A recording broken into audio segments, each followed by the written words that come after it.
Do you often find yourself as a slave to a whole bunch of to-do lists and you feel at the end of the day there's this feeling like I'm not enjoying this process, or I haven't done enough, or what have I really done today?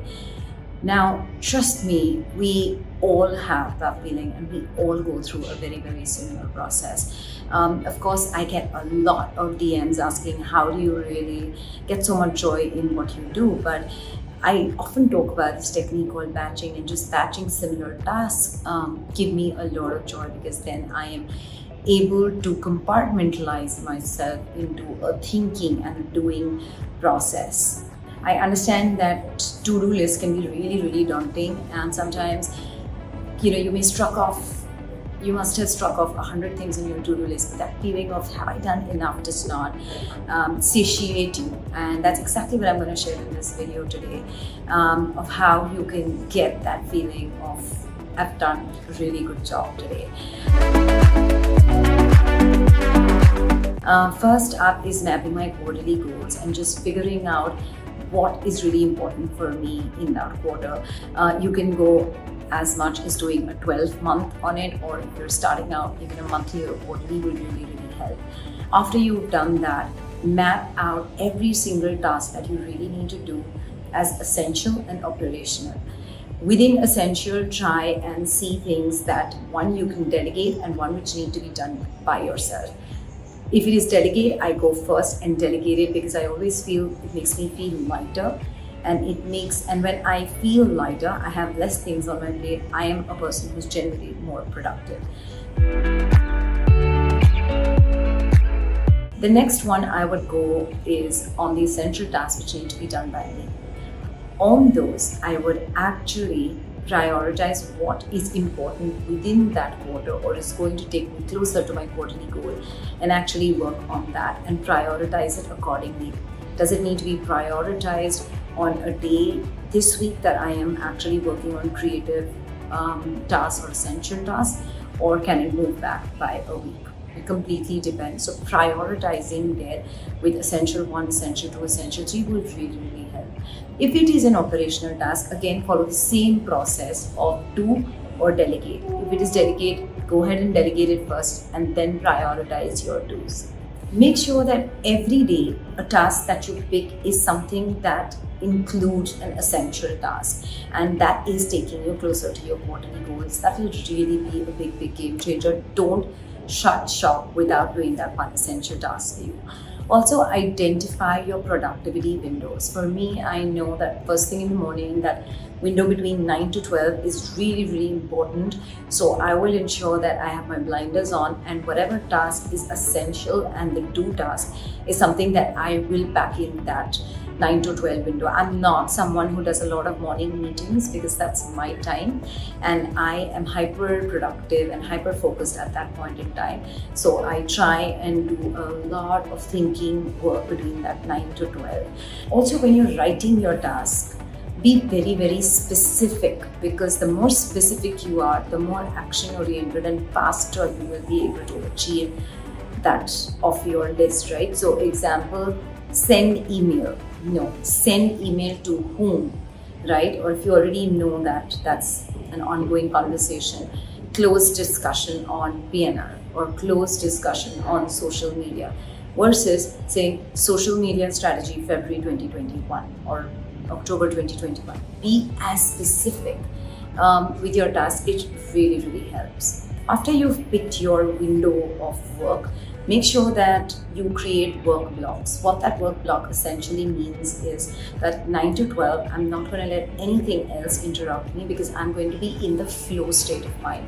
Flow state means only doing, and that creative process just flows. So when I'm, for example, doing my scripting, or I'm writing strategies, or I'm working on plans, or I'm creating courses, or I'm creating content, that's my flow state of mind, and I do not like to be interrupted in that process. So I'll create it in a creative block or a work block for me.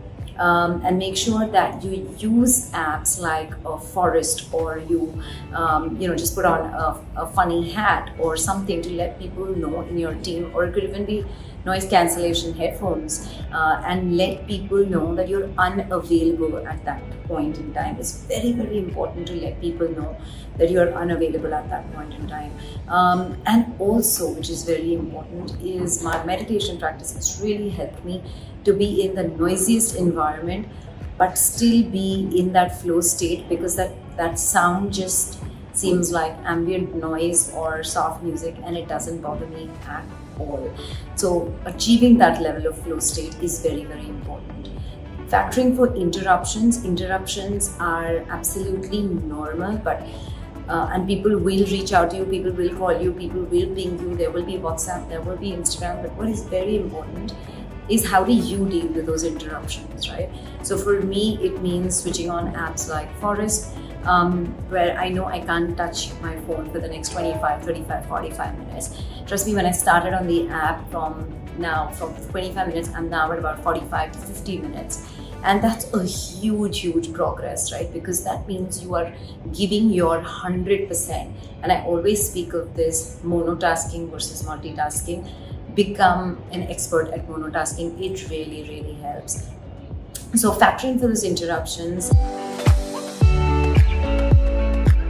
Also, they always say that, if you want to create a great dish, you must have great ingredients. If you want to work really, really well, choose great tools for yourself. For me, everyone knows that I love using my iPad, my apps, my watch, my Mac, my phone, everything. And it really is my productivity. Anything that saves you time, increases productivity, does more work than you can do is definitely an up on my list of things to do.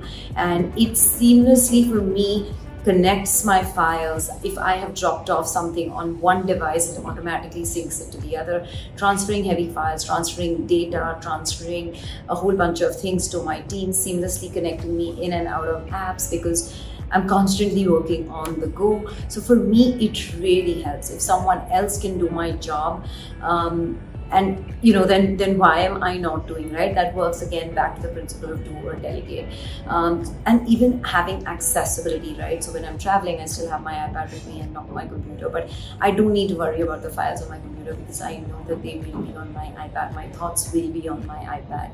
My notes are always on my phone. So it really, really helps the process. Another practice that I'd love to share with you guys is something which is called reward or temptation bundling.